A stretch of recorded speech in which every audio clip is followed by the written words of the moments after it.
So hello everyone, welcome back to my channel pharma with Mahi. आज मैं आपको diploma in pharmacy first year का main subject human anatomy and physiology पढ़ाने वाली हूँ। ये सब्जेक्ट बहुत इंटरेस्टिंग है और बहुत इम्पॉर्टेंट भी। क्योंकि ये सब्जेक्ट आपको बताता है कि ह्यूमन बॉडी का क्या स्ट्रक्चर होता है और जो हमारे इंटरनल ऑर्गन्स होते हैं वो किस तरह से फंक्शंस करते हैं। ठीक है, हमारा जो सब्जेक्ट है वो है ह्यूमन एनाटॉमी एंड फिजियोलॉजी। इसी का ये फर्स्ट चैप्टर जो है वो है ह्यूमन एनाटॉमी एंड फिजियोलॉजी। मतलब आप इसमें पढ़ेंगे कि ह्यूमन एनाटॉमी का मतलब क्या होता है एंड फिजियोलॉजी का मीन्स क्या होता है। फर्स्ट चैप्टर का जो सिलेबस है वो ये है कि scope of anatomy and physiology and definition of various terminology. ये आपका सिलेबस है। इसमें जो सिलेबस हमारा है वो पीसीआई के अकॉर्डिंग रहेगा और जो मैं आपको चैप्टर्स और पॉइंट्स बताऊंगी, जो टॉपिक्स मैं आपको बताने वाली हूँ, सब सिलेबस के अकॉर्डिंग रहेगा। तो आप इस चीज़ के बेफिक्र रहे। ठीक है, what do you mean by anatomy? Anatomy एक ब्रांच ऑफ साइंस है जिसमें हम इंटरनल ऑर्गन के स्ट्रक्चर के बारे में पढ़ते हैं। इसी को हम एनाटॉमी बोलते हैं। इंटरनल ऑर्गन मतलब जैसे कि हमारे किडनी हुए, लंग्स हुए, किडनी हुई, लीवर हुआ, इन सब का क्या स्ट्रक्चर होता है और कहाँ पोजीशन होती है हमारे ह्यूमन बॉडी में, इन सब की स्टडी जो करते हैं हम वो एनाटॉमी में करते हैं। सिंपली मीन हुआ कि study about structure of human body. Okay, और एनाटॉमी जो है वो ग्रीक वर्ड से आया है। Ana means up and tomy means cutting. Simply mean ये है कि एनाटॉमी का मतलब होता है कि हम जो हमारे जो इंटरनल ऑर्गन्स हुए हमारी बॉडी के अंदर, उनके स्ट्रक्चर के बारे में जो स्टडी करते हैं इसको हम एनाटॉमी बोलते हैं। नेक्स्ट पॉइंट है, नेक्स्ट टॉपिक है हमारा what do you mean by physiology. Physiology का मीन्स होता है, ये भी एक ब्रांच ऑफ साइंस है जिसमें हम इंटरनल ऑर्गन की फंक्शनिंग के बारे में पढ़ते हैं। हम एनाटॉमी में क्या पढ़ते थे कि इंटरनल ऑर्गन के स्ट्रक्चर के बारे में पढ़ते थे, और फिजियोलॉजी में हम क्या पढ़ेंगे कि इंटरनल ऑर्गन के किस तरह से फंक्शन परफॉर्म होते हैं और एक ऑर्गन दूसरे ऑर्गन से किस तरह से इंटरेक्ट करता है, हमारा कैसे मेटाबॉलिक पाथवे होता है और जो हमारी बॉडी है किस तरह से एक्टिविटी अपनी परफॉर्म करती है। ये सब जो होती है फिजियोलॉजी में पढ़ते हैं हम। ओके, इंपॉर्टेंट पॉइंट्स ये है कि father of anatomy Andreas Vesalius होते हैं और father of physiology Claude Bernard होते हैं। नेक्स्ट टॉपिक है हमारा what is the role of human anatomy and physiology in pharmacy और in pharmacist life. Human anatomy and physiology ये जो हमारा सब्जेक्ट है वो फार्मेसी में क्या रोल प्ले करता है और एक फार्मासिस्ट की लाइफ में कितना हेल्पफुल होता है ये सब्जेक्ट, आप इस बारे में पढ़ोगे। ह्यूमन एनाटॉमी एंड फिजियोलॉजी जो होती है वो एक फार्मासिस्ट की फाउंडेशन होती है। मतलब एक बेसिक बेस होता है जो फार्मेसी एजुकेशन में इम्पोर्टेंस देती है। इसमें आप पढ़ते हैं कि ह्यूमन बॉडी के स्ट्रक्चर्स क्या होते हैं, नॉर्मल फंक्शंस क्या होते हैं। अगर यही नॉर्मल फंक्शन एबनॉर्मल हो जाए, मतलब ये जो नॉर्मल फंक्शन हो रहे हैं वो किसी तरह से एबनॉर्मल हो जाए, तो आपको इस एबनॉर्मल कंडीशन में किस तरह की मेडिसिन प्रोवाइड करनी चाहिए, आपको इस चीज़ की नॉलेज हो जाएगी अच्छे से। ओके, इंपॉर्टेंट पॉइंट्स ये हुआ कि अंडरस्टैंडिंग द ह्यूमन बॉडी। पहला पॉइंट यही हुआ कि आप ह्यूमन बॉडी के बारे में अच्छे से जान पाओगे। सेकंड पॉइंट ये है कि अंडरस्टैंडिंग द ड्रग एक्शन। आप जो भी मेडिसिन प्रोवाइड करेंगे, ड्रग्स मीन मेडिसिन, जो हमारी फार्मेसी की लैंग्वेज में ड्रग्स को ही मेडिसिन बोलते हैं। ठीक है, आप जो भी मेडिसिन प्रोवाइड कर रहे होंगे पेशेंट्स को, आपको इस चीज़ की नॉलेज होगी कि ये जो मेडिसिन आप दे रहे हैं वो पेशेंट की बॉडी में किस तरह से वर्क करेंगी। थर्ड पॉइंट है डोज एडजस्टमेंट एंड सेफ्टी। आप पेशेंट की बॉडी के हिसाब से, एज के हिसाब से और जो भी सिम्टम्स आ रहे हैं उसके हिसाब से आप मेडिसिन की डोज कम या ज़्यादा कर सकते हैं। जैसे कि बच्चे होते हैं, बच्चे को कम डोज की देते हैं और एडल्ट्स में थोड़े से ज़्यादा डोज की देते हैं, और अगर सिम्टम्स ज़्यादा हैं तो ज़्यादा डोज की देते हैं और अगर सिम्टम्स कम हैं तो कम डोज के देते हैं। उसी के हिसाब से डोज का एडजस्टमेंट आप कर सकते हैं। फोर्थ पॉइंट है पेशेंट की काउंसलिंग कर सकते हैं कि आपको जो भी सिम्टम्स आ रहे हैं वो किस चीज़ के आ रहे हैं। अगर आपके एब्डोमेन में दर्द है तो शायद वो लीवर का पेन हो सकता है, या वो पैनक्रियाज का दर्द हो सकता है, या वो गॉल ब्लैडर का दर्द हो सकता है। आप पेशेंट को काउंसलिंग कर सकते हैं। Clinical and hospital pharmacy. आप जब आप जब ट्रेनिंग करोगे या आप कहीं भी मेडिकल पे जाओगे, हॉस्पिटल में या अपना क्लिनिक खोलोगे, तो आपको इस चीज़ की नॉलेज होगी जो भी आप मेडिसिन प्रोवाइड कर रहे हैं पेशेंट को, वो किस चीज़ के सिम्टम्स के ऊपर आप प्रोवाइड कर रहे हैं। ठीक है। 6 पॉइंट है foundation for higher study and exams. अगर आपको ह्यूमन एनाटॉमी एंड फिजियोलॉजी आपने अच्छे से पढ़ ली, तो आगे जाके जो बी फार्मा होता है, एम फार्मा होती है, फिर आप जाके रिसर्च में भी जा सकते हैं। तो आपके लिए एक फाउंडेशन होती है, एक बेसिक बेस होता है हायर स्टडी में जाने के लिए। Describe scope of anatomy and physiology. आप इसमें पढ़ोगे कि एनाटॉमी के क्या स्कोप होते हैं एंड फिजियोलॉजी के क्या स्कोप होते हैं। ओके, सो सबसे पहले हम एनाटॉमी के बारे में पढ़ लेते हैं कि एनाटॉमी के क्या स्कोप होते हैं। पहला पॉइंट ये है कि डेवलपमेंट ऑफ बायोलॉजी या एम्ब्रियोलॉजी।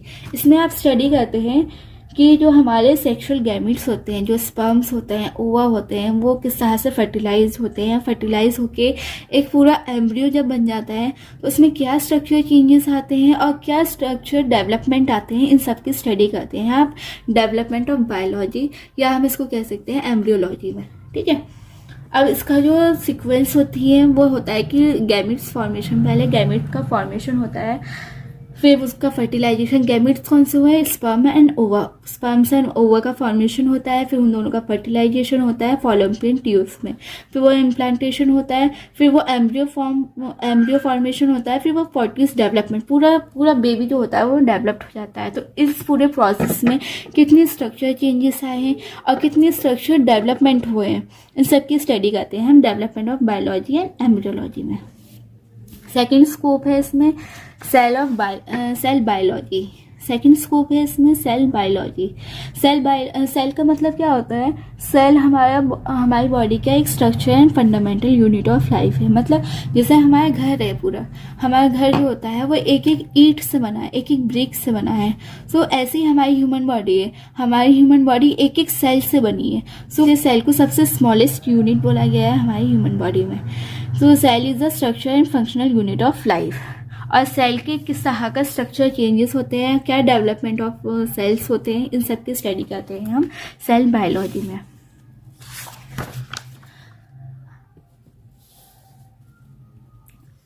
सो थर्ड स्कोप है हमारा स्कोप ऑफ एनाटॉमी में हिस्टोलॉजी। हिस्टोलॉजी का मतलब क्या होता है, it is the study of structure changes and structure development of tissues. देखो हम एनाटॉमी के स्कोप्स के बारे में पढ़ रहे हैं। सो एनाटॉमी का मतलब हमने क्या समझा कि एनाटॉमी का मतलब होता है स्ट्रक्चर्स की स्टडी करना, किसी भी इंटरनल ऑर्गन या हमारी ह्यूमन बॉडी के स्ट्रक्चर्स के बारे में स्टडी करना। तो इसके स्कोप भी यही होंगे कि हम सेल्स की स्टडी करते हैं, हम बायोलॉजी डेवलपमेंट की स्टडी करते हैं, हम हिस्टोलॉजी की स्टडी करते हैं। और वो स्टडी किस टाइप की होगी, इनकी हम स्टडी करेंगे स्ट्रक्चर चेंजेस की और क्या क्या स्ट्रक्चर डेवलपमेंट होते हैं। तो यही हमारे स्कोप्स ऑफ एनाटॉमी होंगे। सो हिस्टोलॉजी में आप क्या स्टडी करेंगे कि जो टिश्यूज़ होते हैं उनके क्या स्ट्रक्चर चेंजेस होते हैं और क्या स्ट्रक्चर डेवलपमेंट होते हैं। अब ये टिश्यूज़ क्या होते हैं, टिश्यूज़ का मतलब होता है a group of cell which perform similar functions and have similar structures is known as tissues. देखो ये प्लेन पेपर है, जो हमारी बॉडी होती है, आपको दिख रहा हो, अब हमारी जो बॉडी होती है वो सेल्स से बनी है। ठीक है। एक और जो ग्रुप ऑफ सेल्स होता है उसको हम टिश्यूज बोलते हैं। फिर ग्रुप ऑफ टिश्यूज को हम क्या बोलेंगे,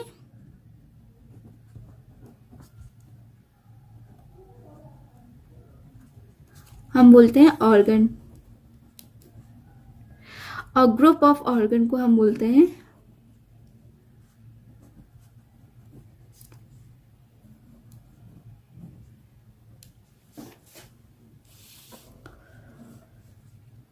ऑर्गन सिस्टम।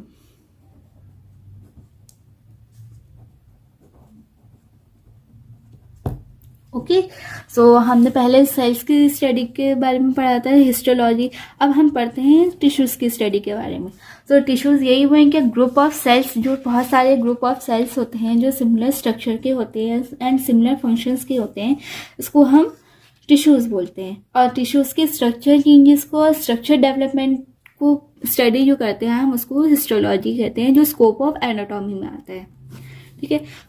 अब फोर्थ पॉइंट है हमारा ग्रॉस एनाटॉमी। ग्रॉस एनाटॉमी जो है वो स्कोप ऑफ एनाटॉमी में आता है, ठीक है। अब ग्रॉस एनाटॉमी का मतलब क्या होता है कि वो बॉडी स्ट्रक्चर जो हम अपनी आंखों से क्लियरिटी से देख सकते हैं और उसकी स्टडी करते हैं, उसके स्ट्रक्चर की स्टडी करते हैं और स्ट्रक्चर डेवलपमेंट की स्टडी करते हैं, उसको हम ग्रॉस एनाटॉमी कहते हैं। फॉर एग्जाम्पल हार्ट, किडनी, हम इनकी हार्ट हो गया, किडनी हो गया, इसको हम आराम से अपनी आंखों से देख सकते हैं, हमें किसी माइक्रोस्कोप की ज़रूरत नहीं होती है और इनकी स्टडी कर सकते हैं हम बहुत आसानी से, इसलिए हम इनको ग्रॉस एनाटॉमी कहते हैं।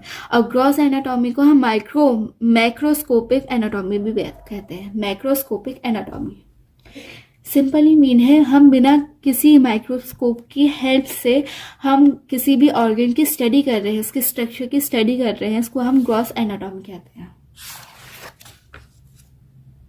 फिफ्थ पॉइंट हमारा टोपोग्राफिक एनाटॉमी। टोपोग्राफिक एनाटॉमी में हम पढ़ते हैं कि जो हमारे स्ट्रक्चर है, जो ह्यूमन बॉडी का स्ट्रक्चर है, वो कितनी लेयर्स से प्रोटेक्टिव है, कितनी लेयर्स उसमें प्रेजेंट होती हैं, और जो हमारी मसल्स है उसमें कितनी लेयर्स प्रेजेंट होती हैं, और हमारी नर्व्स हो गए, आर्टरीज हो गए, और हमारी स्किन्स जो होती हैं वो कितनी लेयर्स में प्रेजेंट होती हैं, उनकी स्टडी करना, उनके स्ट्रक्चर की स्टडी को हम टोपोग्राफिक एनाटॉमी कहते हैं। नेक्स्ट पॉइंट है हमारा रेडियोग्राफिक एनाटॉमी। रेडियोग्राफिक एनाटॉमी में हम जो यूज़ करते हैं वो एक्सरे का यूज़ करते हैं। एक्सरे का यूज़ करना मतलब हमारे जो ऑर्गन्स होते हैं वो 3D डायमेंशन में होते हैं, उसको 2D डायमेंशन में करके एक्सरे की हेल्प से हम उसके स्ट्रक्चर्स की स्टडी कर सकते हैं आराम से। जो हम एक्सरे वगैरह करवाते हैं वो क्यों करवाते हैं, क्योंकि हमें हमारे जो इंटरनल ऑर्गन होते हैं वो 3D डायमेंशन में होते हैं, वो जो एक्सरे की हेल्प से 2D डायमेंशन में कर देते हैं, और 2D डायमेंशन की हेल्प से हम जो हमारे जो ह्यूमन बॉडी के स्ट्रक्चर्स होते हैं हम उसको ईजिली स्टडी कर सकते हैं कि क्या स्ट्रक्चर में चेंजेस आए हैं, क्या स्ट्रक्चर्स होते हैं हमारे बॉडी के। इसकी हेल्प रेडियोग्राफिक एनाटॉमी की हेल्प से हम ईजिली पढ़ पाते हैं इसे। 7 पॉइंट वो हमारा सिस्टमिक एनाटॉमी। सिस्टमिक मतलब जो हमारे ह्यूमन बॉडी होते हैं कितने सिस्टम्स प्रेजेंट होते हैं उसमें, और हमारी जो बॉडी होती है उसमें जो हमारे डिफरेंट ऑर्गन होते हैं उनके क्या क्या स्ट्रक्चर्स होते हैं, और जो डिफरेंट ऑर्गन्स मैंने अभी आपको बताया कि जो एक सेल होता है, फिर सेल जो होता है वो एक ग्रुप ऑफ सेल्स को हम टिश्यूज़ बोलते हैं, फिर ग्रुप ऑफ टिश्यूज़ को हम ऑर्गन बोलते हैं, फिर ग्रुप ऑफ ऑर्गन को हम ऑर्गन सिस्टम्स बोलते हैं। तो यही सिस्टम्स हम इसमें पढ़ते हैं सिस्टमिक एनाटॉमी में, कि जो हमारे डिफरेंट सिस्टम्स हुए उनके क्या क्या डिफरेंट स्ट्रक्चर्स होते हैं, और जो डिफरेंट स्ट्रक्चर्स होते हैं वो किस तरह से हमारी बॉडी में प्लेस अपनी अपनी जगह बनाते हैं, ठीक है। सो 11 सिस्टम्स हैं वो है एक्सोक्राइन सिस्टम, एंडोक्राइन सिस्टम। ये दोनों जो सिस्टम्स होते हैं हमारी बॉडी में ये हार्मोन्स के होते हैं, ये डक्ट वाले होते हैं, ये डक्टलेस होते हैं, ये आप आगे पढ़ोगे, ठीक है। फिर आता है नर्वस सिस्टम। नर्वस सिस्टम मतलब हमारे जो ब्रेन में प्रेजेंट होता है उसको हम नर्वस सिस्टम कहते हैं, CNS, ठीक है।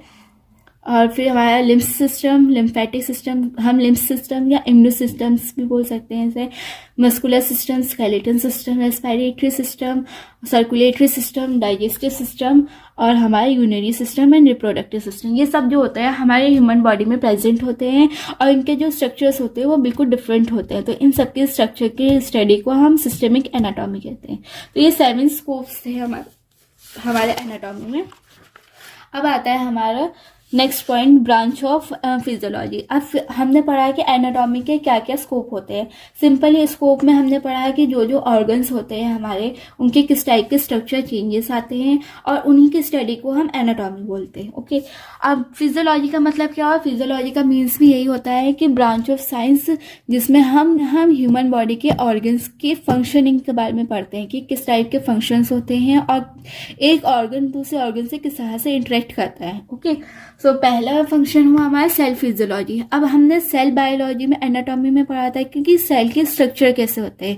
अब फिजियोलॉजी में हम क्या पढ़ेंगे? हम पढ़ेंगे कि सेल के फंक्शंस किस तरह से होते हैं, उनके फंक्शन क्या होते हैं, सेल का फंक्शन क्या है, वर्किंग प्रिंसिपल क्या है, और एक सेल का दूसरे सेल से इंटरेक्शन की किस टाइप से वो इंटरेक्शन करते हैं, इन सब की स्टडी करते हैं हम सेल फिजियोलॉजी में।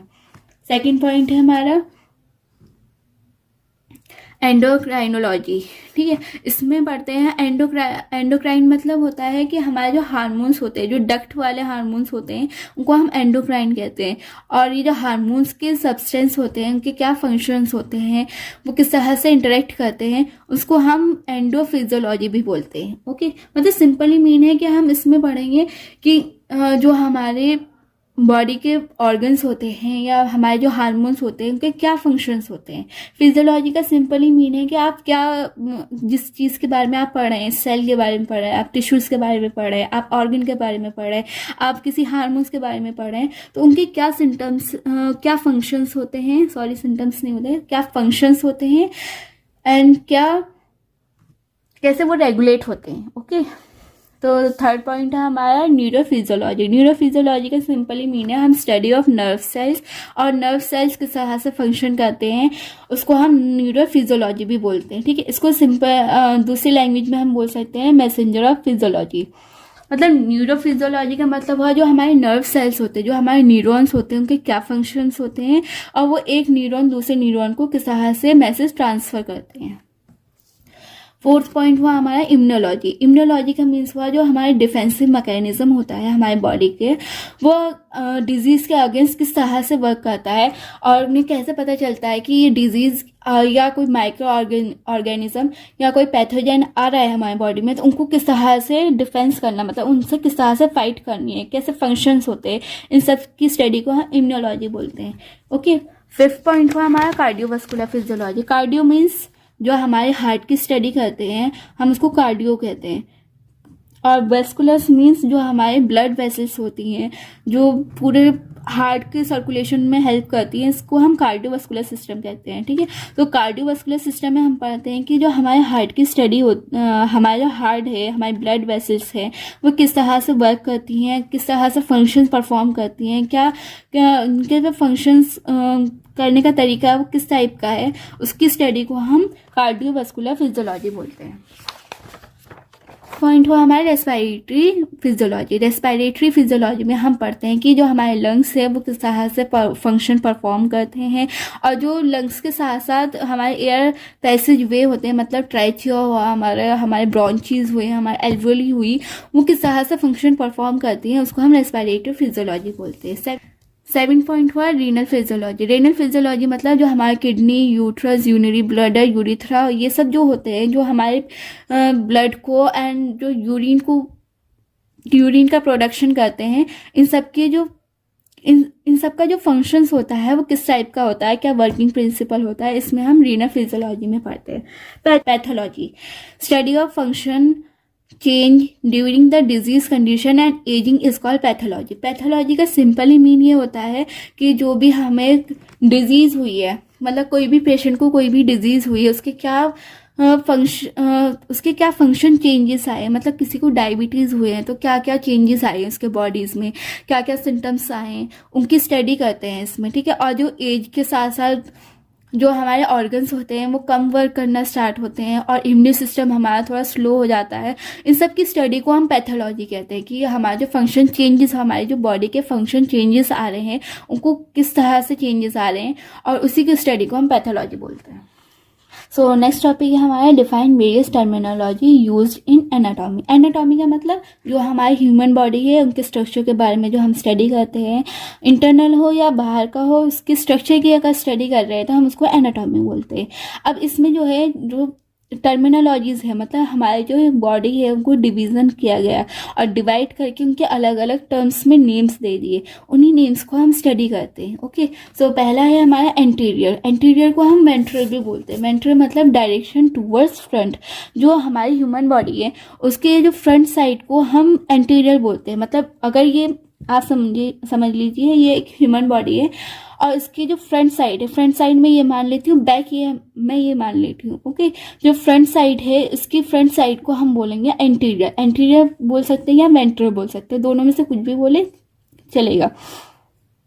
सो हम फ्रंट साइड को क्या बोलते हैं, एंटीरियर। इसके ही जस्ट अपोजिट होता है बैक। हमारी जो ह्यूमन बॉडी होती है हमारी, वो हमारी जो बॉडी होती है उसके जस्ट फ्रंट के अपोजिट होता है बैक।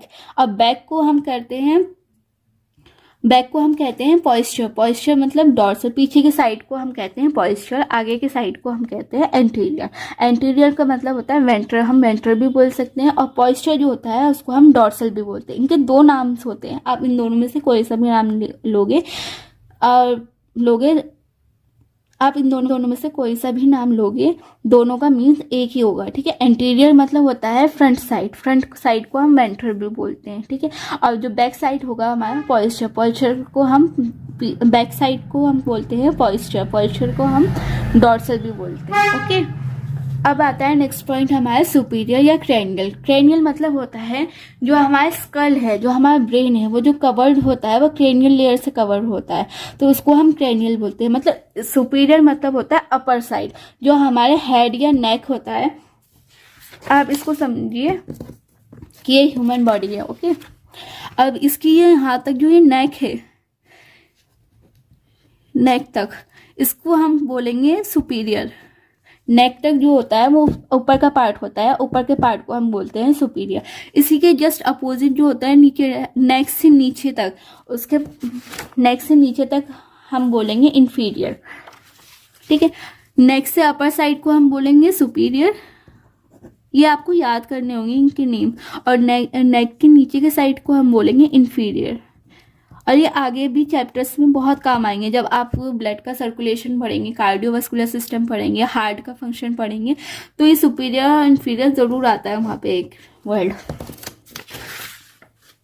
सो आप समझिए, एंटीरियर मतलब front side, posterior means back side, superior means neck के ऊपर तक जो पार्ट होता है उसको हम सुपीरियर बोलते हैं, और इन्फीरियर मतलब नेक के जो नीचे तक ह्यूमन बॉडी का पार्ट होता है उसको हम इन्फीरियर बोलते हैं, ओके। जो फीट तक मतलब हमारे पैरों के फीट तक होता है, ठीक है। Proximal and starting end of the joint और अटैचमेंट, जो हमारे जो जॉइंट्स होते हैं उनके जो स्टार्टिंग पॉइंट होता है उसको हम प्रॉक्सिमल एंड्स बोलते हैं, ओके। और इसी का opposite distal end, ending ends of the joints और attachment and most distal region of end. जैसे कि आपका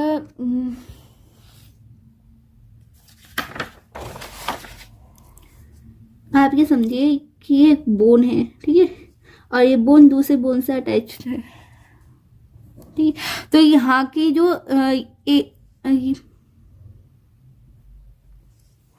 ये पूरी जो बोन है, इसका जो स्टार्टिंग का अटैचमेंट है, कि एक बोन से दूसरे बोन के स्टार्टिंग का अटैचमेंट को हम बोलते हैं, स्टार्टिंग के अटैचमेंट को हम बोलते हैं प्रॉक्सिमल, ठीक है। और इसी के जॉइंट्स के अटैचमेंट के एंड्स को बोलते हैं हम डिस्टल। मतलब जो हमारे बोन हुई उसका जो दूसरी बोन से अटैचमेंट है, उसका स्टार्टिंग पॉइंट को हम प्रॉक्सिमल बोल देंगे, और उसी बोन का एंडिंग पॉइंट को हम डिस्टल एंड बोल देंगे, okay. Abdominal quadrant and including organ in anatomy. अब आपने ये पढ़ लिया कि ह्यूमन बॉडी किस तरह से डिवाइडेड है, मतलब आगे के पार्ट्स को क्या बोलते हैं, फ्रंट साइड को हम क्या बोलते हैं, बैक साइड को हम वो क्या बोलते हैं, हम नेक तक के पार्ट्स को क्या बोलते हैं, नेक के नीचे के पार्ट्स को क्या बोलते हैं, और जो हमारा जॉइंट होता है, जो उसके स्टार्टिंग पॉइंट होता है उसे हम क्या नेम लेते हैं, और उसके एंडिंग पॉइंट्स को हम क्या नेम लेते हैं। अब नेक्स्ट पॉइंट है हमारा, जो हमारा एब्डोमिनल होता है, मतलब जो हमारा डायफ्राम से नीचे का पार्ट होता है, वो 4 पार्ट्स में डिवाइडेड है, ठीक है। मतलब आप अगर एब्डोमिनल देखेंगे, जो डायफ्राम से नीचे होता है, जहाँ हमारा स्टोमच हुआ, हमारा pancreas, gall bladder, long intestine, small intestine, ये सब जो प्रेजेंट होती हैं वो 4 पार्ट्स में डिवाइडेड हुआ है इस टाइप से, ठीक है। इसको हम क्वाड्रेंट बोलते हैं। जब हम 4 पार्ट्स में डिवाइड कर देते हैं तो उसको हम क्वाड्रेंट्स बोलते हैं। सो इसी को हमने right upper quadrant, left upper quadrant, right lower quadrant and left lower quadrant का नाम से लिया है। अब राइट अपर क्वाड्रेंट मतलब इसको हमने राइट बोला, राइट क्वाड्रेंट, अपर मीन्स ऊपर का, और ये लोअर। जो हमारा एब्डोमिनल है उसको हमने 4 पार्ट्स में डिवाइड करा। पहले हमने अपर एंड लोअर में करा, फिर वो उसको लेफ्ट एंड राइट में डिवाइड कर दिया। सो ये राइट क्वाड्रेंट, ये लेफ्ट क्वाड्रेंट, ये राइट लोअर क्वाड्रेंट और ये लेफ्ट लोअर क्वाड्रेंट, ओके। अब यहाँ पे कौन कौन से ऑर्गन अपनी अपनी प्लेस रखते हैं इस चीज़ की स्टडी करते हैं। मतलब राइट क्वाड्रेंट में कौन सा ऑर्गन अपनी प्लेस रखता है, लेफ्ट अपर क्वाड्रेंट में कौन से ऑर्गन अपनी प्लेस रखता है, अपनी जगह रखता है। ठीक है, सो हम पढ़ते हैं पहले right upper quadrant. Right upper quadrant में गॉल ब्लैडर आता है, मेजर पार्ट ऑफ लीवर आता है and minor part of stomach आता है। इसको आपको सिर्फ लर्न करना है कि आपके जो ये राइट अपर क्वाड्रेंट में आता है, कहाँ प्रेजेंट होता है। जब आपको ये सब स्टडी करना है। ठीक है, जब आप किसी भी पेशेंट को काउंसलिंग करेंगे या किसी भी पेशेंट को आप देखेंगे कि उनका दर्द हो रहा है, तो वो ऐसे बताते हैं कि मेरे यहाँ ऊपर राइट साइड में दर्द हो रहा है, इस साइड दर्द हो रहा है। उन्हें खुद तो पता नहीं होता ना कि किस जगह दर्द हो रहा है। जब आपको पता होगा कि राइट अपर क्वाड्रेंट में 11 ऑर्गन प्रेजेंट होता है और ये प्रेजेंट होते हैं, तो आप इजीली आइडेंटिफाई कर पाओगे कि इन्हें किस चीज़ का दर्द हो रहा है। Okay, so right upper quadrant में होता है gall bladder, major part of liver, minor part of stomach. Left upper quadrant में होता है tip of liver, spleen and major part of stomach and pancreas. Right lower quadrants में होता है ascending colon, caecum, appendix and uterus. Left lower quadrant में present होता है descending columns, sigmoid columns, left ovary and small intestine. ये सब आपको learn करना होगा कि आपके एब्डोमिनल में आपने एब्डोमिनल 4 पार्ट्स में डिवाइड कर दिया क्वाड्रेंट्स में। तो इसमें अपर राइट क्वाड्रेंट्स में क्या प्रेजेंट होगा, लेफ्ट अपर क्वाड्रेंट्स में क्या प्रेजेंट होगा, राइट लोअर क्वाड्रेंट में क्या प्रेजेंट होगा और लेफ्ट लोअर क्वाड्रेंट में कौन सा ऑर्गन अपनी प्लेस रखता है। ठीक है, नेक्स्ट पॉइंट है हमारे symmetry related terms use in anatomy. Symmetry के हिसाब से हमारे कौन कौन से टर्म्स हैं जो एनाटॉमी में यूज होते हैं। पहला है हमारा आसिमेट्रिकल टर्म्स। ठीक है, आसिमेट्रिकल मतलब जो हमारी ह्यूमन बॉडी है वो 2 इक्वल पार्ट्स में नहीं डिवाइड हो रहे हैं। मतलब एक टाइप से ये ह्यूमन बॉडी है और इसको मैंने 2 पार्ट्स में डिवाइड किया, बट ये 2 इक्वली लेफ्ट एंड राइट जो है ये इक्वल पार्ट्स में डिवाइड नहीं हो रहे हैं। इसका मतलब ये आसिमेट्रिकल है। ठीक है, सिंपली मीन है कि जो बॉडी पार्ट 2 पार्ट्स में इक्वली डिवाइड नहीं हो, लेफ्ट एंड राइट जो साइड हो वो इक्वली डिवाइड नहीं हो पाए, उसको हम आसिमेट्रिकल बोलते हैं। ठीक है, नेक्स्ट पॉइंट है रेडिकल सिमेट्रिक। ठीक है, रेडिकल सिमेट्रिक में when a body parts divided into equal half cutting. कोई भी ऑर्गन है हमारे ह्यूमन बॉडी में, उसको हम कट करते हैं तो वो left and right equally cut हो जाए, उसको हम कहते हैं रेडिकल सिमेट्रिक। फॉर एग्जाम्पल हम किडनी को बीच में से कट करते हैं तो वो left and right equally cut होती है।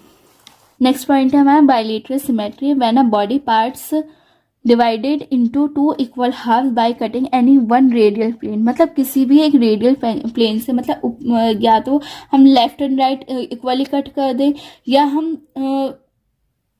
एक मिनट, ये हमारा ऑर्गन है, हम इसको इस तरह से कट करें जब भी left and right equally divide हो, या हम इस तरह से कट करें तब भी upper and lower side equally cut हो, इसको हम बायलेटरल प्लेन बोलते हैं, बायलेटरल सिमेट्री बोलते हैं। ओके,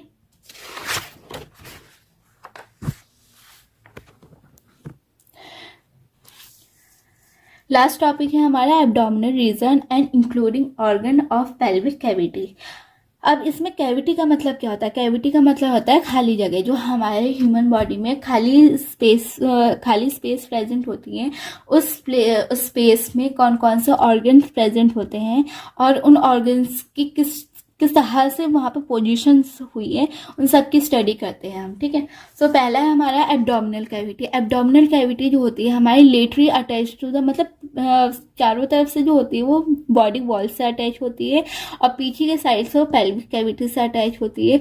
इसमें जो एब्डोमिनल कैविटी होती है उसमें हमारे जो ऑर्गन्स प्रेजेंट होते हैं वो डायफ्राम प्रेजेंट होता है, जीआईटी ट्रैक्ट प्रेजेंट होता है, पूरा किडनी प्रेजेंट होती है, ये सब ऑर्गन्स प्रेजेंट होते हैं इसमें। ठीक है, नेक्स्ट है हमारा पेल्विक कैविटी। पेल्विक कैविटी जो होती है वो bounded dorsally by the sacrum and laterally by the pelvic. Pelvic cavity जो होती है वो पीछे के साइड से सैक्रम से अटैच होती है। सैक्रम्स जो होती है वो हमारे वर्टिब्रल कॉलम्स का सबसे लास्ट पार्ट होता है। ठीक है, और लेटरली वो पेल्विक रीजन से, पेल्विक से मतलब हमारी जो पेल्विक बोन्स होती हैं उनसे अटैच होती है। थर्ड है हमारा डॉर्सल कैविटी। डॉर्सल कैविटी जो होती है abdominal cavity and pelvic cavity से सबसे, इन दोनों से सबसे छोटी कैविटी होती है, ठीक है।